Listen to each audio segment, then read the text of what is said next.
In this video, I'm going to focus on explaining how different metabolic conditions will change the fluid volume as well as the osmolarity of the extracellular fluids as well as the intracellular fluids. Now, you should know that of the total body weight, 40% of it is comprised of the non-water stuff, and then another 60% is made of water. So let's say that a patient has a weight of 100 kilogram, then out of that 100 kilogram, there is 60 kilogram or 60 liter of water that exists in that patient. And out of that 60 liter, 1/3 of it is extracellular fluid volume, so therefore another 20 liter would be extracellular fluids, and 2/3 of the 60 liter would be intracellular fluid volume. So another 40 liter is the intracellular fluid volume. And now extracellular fluid itself is divided into two components. Plasma of the blood, which comprise 1/4 of the extracellular fluid volume, and then the interstitial volume, which is 3/4 of the extracellular fluid volume.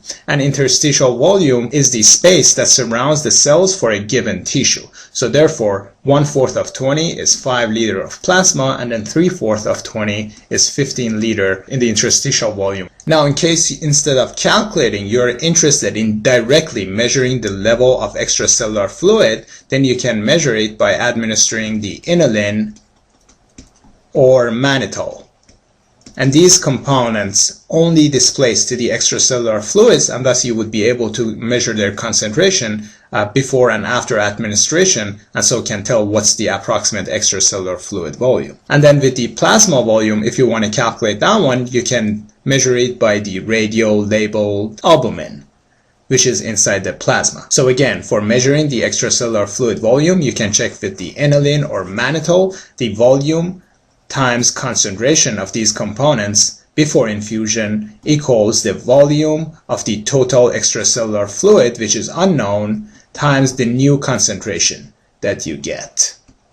And so here you have the first three components, what volume of these drugs you have infused and what were their concentrations. You don't know the volume, but you know the new concentration after you infuse it. So then you can tell what's the volume of the extracellular fluids. And then for the plasma volume, you're using the radio-labeled albumin. In any case, I mentioned earlier that I'm interested in explaining how the volume as well as the osmolarity of the extracellular fluids and intracellular fluids change with different metabolic conditions, like for instance dehydration, diabetes insipidus, SIADH, and so on. So here we have the volume of extracellular fluid in the x-axis. So here for instance we have 20 liter, while we have the volume of intracellular fluid on the x-axis of the left side. So here for instance we have another 40 liter, and we have osmolarity on the y-axis.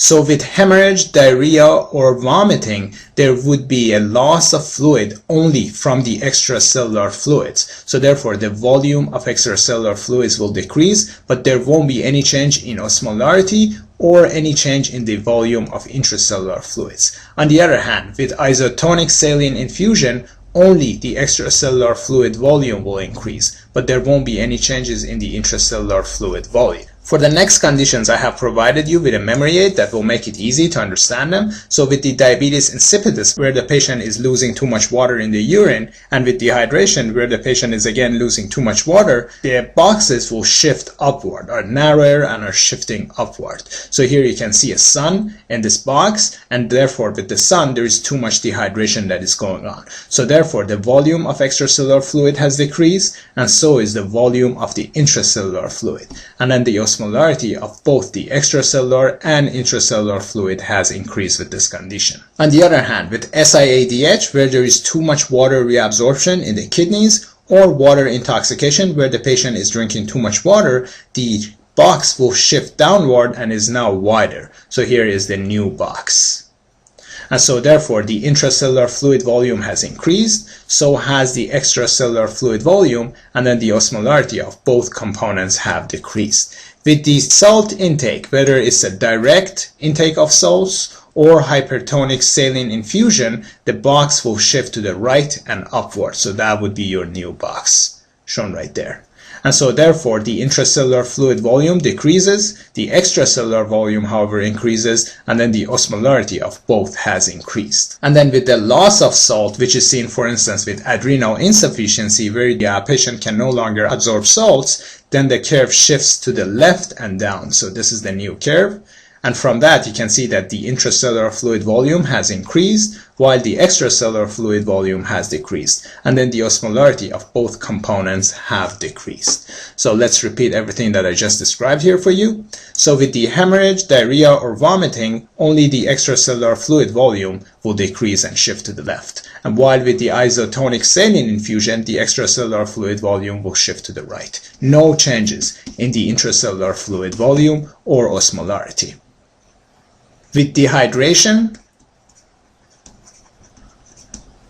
or diabetes insipidus, where the patient is losing too much water, that would be the new curve. So the extracellular fluid volume has decreased, so has the intracellular fluid volume, and then the osmolarity of both have increased. And then with SIADH or water intoxication, that would be your new curve. So therefore, the volume of both components have increased while the osmolarity have decreased. And so you remember the memory aid, we had water in this box, while we had the sun in the other box. And then with the excess salt intake, the boxes will shift to the right and upward.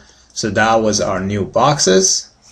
So the volume of the extracellular fluid has increased, but it has decreased for the intracellular fluid volume, and the osmolarity of both have increased. And then finally, for loss of salt, which is seen with adrenal insufficiency, that would be your new box. So there is increased volume of intracellular fluids, while there is a decreased volume of extracellular fluids. And then the osmolarity of both have decreased. And that concludes our discussion.